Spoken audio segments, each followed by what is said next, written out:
Oke,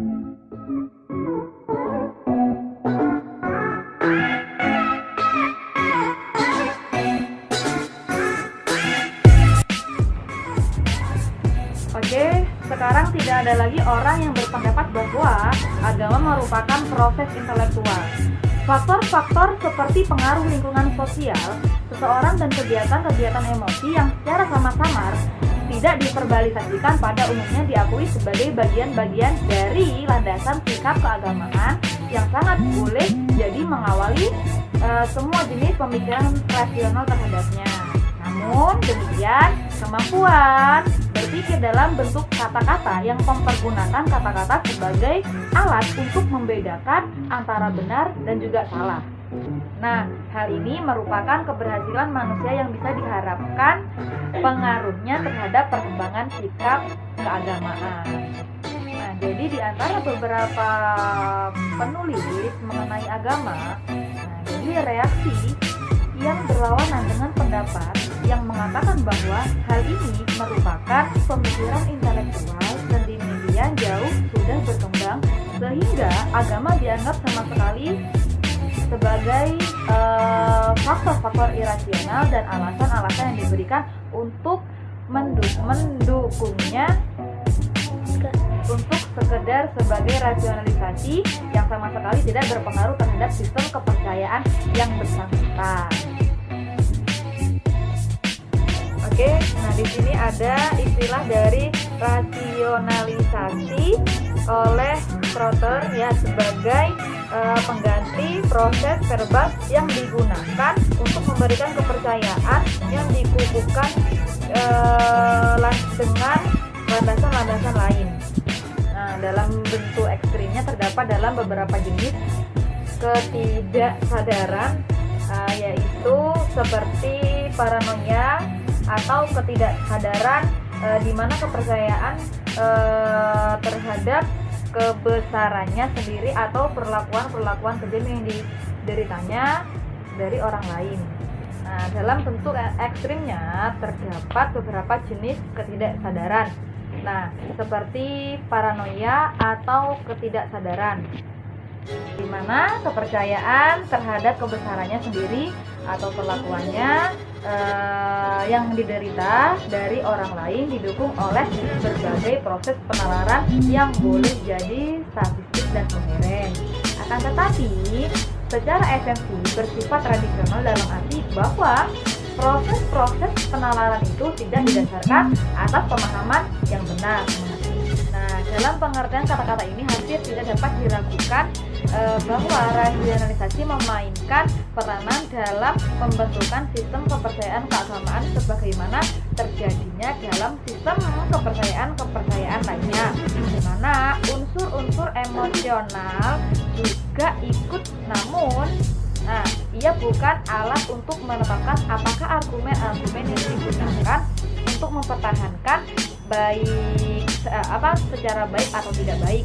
Semua yang diimplementasikan dengan menyebut suatu argumen sebagai rasionalisasi berarti mungkin ada alasan-alasan lain yang lebih kuat untuk berpegang pada kepercayaan yang dipermasalahkan daripada alasan-alasan yang terkandung dalam argumen yang digunakan untuk membelanya. Nah, konsep rasionalisasi sering dipergunakan dalam pertikaian pendapat sebagai alat yang terlalu mudah untuk mencela berbagai kepercayaan tanpa melakukan penelitian terhadap masalah apakah keyakinan itu benar atau tidak benar. Nah, di sini ada yang namanya perselisihan pendapat. Nah, di sini ada 3 pendapat. Yang pertama yaitu tentang masalah pengidap paranoia yang proses intelektualnya sama sekali tunduk. Nah, dan kepada kebutuhan psikologinya yang tetap bertahan terhadap bukti yang bertentangan dengannya. Nah, yang kedua yaitu orang yang benar-benar rasional. Dalam artian pendapatnya hanya ditentukan oleh proses-proses intelektual dan sama sekali tidak ditentukan oleh kebutuhan-kebutuhan ataupun keinginan-keinginannya. Oke, yang ketiga yaitu orang normal. Nah, maksudnya gimana? Terletak di antara keduanya. Artinya bahwa pendapat-pendapatnya sebagian ditentukan oleh harapan-harapan dan rasa takutnya, dan sebagian ditentukan oleh kematangan alasan-alasan rasional yang dicarinya untuk mendukung pendapat-pendapat tersebut. Jika disepakati bahwa proses-proses intelektual itu merupakan bagian dari landasan sikap keagamaan, berarti ia tidak mengikuti pendapat yang menyatakan bahwa landasan intelektual ini diekspresikan dengan argumen-argumen tradisional tentang adanya Tuhan. Ini ada namanya argumen ontologik. Nah, artinya yaitu bahwa Tuhan itu ada. Nah, jadi untuk membuktikan dengan adanya Tuhan itu sendiri tidak merupakan penyebab psikologik dari adanya kepercayaan itu, namun barangkali ia merupakan ekspresi dalam bentuk verbal mengenai sesuatu yang lebih tidak jelas yang merupakan penyebab sebenarnya dari adanya kepercayaan itu. Banyak orang beragama merasa yakin akan realitas Tuhan meskipun mereka boleh jadi menyadari bahwa mereka tidak dapat memberikan alasan intelektual yang memadai untuk menguatkan kepercayaan ini. Nah, yang selanjutnya yaitu argumen-argumen lain. Jadi untuk membuktikan adanya Tuhan bisa dianggap sama juga sih. Misalnya plan yang dipungut dari adanya desain atau rencana, bahwa dalam struktur makhluk dan dalam hubungan-hubungan di antara makhluk itu terlihat adanya rencana yang sama dengan yang kita dapati pada sistem mekanik yang dibuat oleh manusia, seperti analogi. Nah, yang selanjutnya yaitu mengenai tahap-tahap pemikiran refleksif yang bersamaan dengan tumbuhnya sikap keagamaan. Dikutip oleh Ribut, yang berbicara di sini adalah seorang peternak yang menanyakan, yaitu Basuto, yang mengatakan menanyakan suatu hal, diantaranya yaitu yang pertama tentang masalah angin, hujan, dan awan.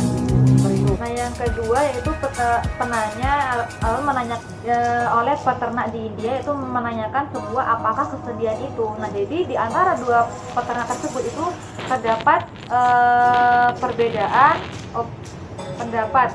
Jadi di sini ada dua peternak tapi beda pendapat dan juga beda berbeda agama, berbeda terhadap pertanyaan-pertanyaan semacam itu. Nah, dari berbagai sistem agama yang berkembang dalam situasi budaya yang berbeda akan menerima pertanyaan-pertanyaan yang berbeda-beda juga. Seperti itu. Keyakinan agama, nah di sini ada beberapa hal. Yang pertama yaitu tentang masalah penelitian eksperimental. Itu mereka diminta mau menunjukkan tingkat keyakinan untuk menyetujui atau menolak. Jadi di sini ada sekelompok orang yang berbeda-beda maupun latar belakang sosialnya. Setiap orang yang dijadikan sampel dalam penelitian eksperimental ini diberi beberapa lembar pernyataan terketik. Beberapa diantaranya mengenai keagamaan dan sebagian lagi tidak bersifat dengan tentang masalah keagamaan. Nah, dari setiap pernyataan tersebut mereka dimintai menunjukkan tingkat keyakinannya untuk menyetujui atau menolaknya. Selanjutnya yaitu metode-metode pengajaran agama yang bersifat otoriter. Nah, jadi dapat mengakibatkan meningkatnya kepastian dalam keyakinan agama dan intoleransi agama. Perlunya sikap keagamaan yang mampu memadukan kepastian pendapat dengan toleransi. Nah, toleransi terhadap pendapat-pendapat lain ini merupakan salah satu alasan untuk dipertimbangkan bahwa sikap keagamaan harus mencakup faktor intelektual. Nah, mungkin barangkali bisa disepakati bahwa faktor intelektual itu tidak dapat membentuk landasan keagamaan secara utuh. Oke teman-teman, terima kasih. Mohon maaf apabila ada kesalahan yang disengaja maupun tidak disengaja. Mohon maaf sebesar-besarnya. Sekian dari saya. Wassalamualaikum warahmatullahi wabarakatuh.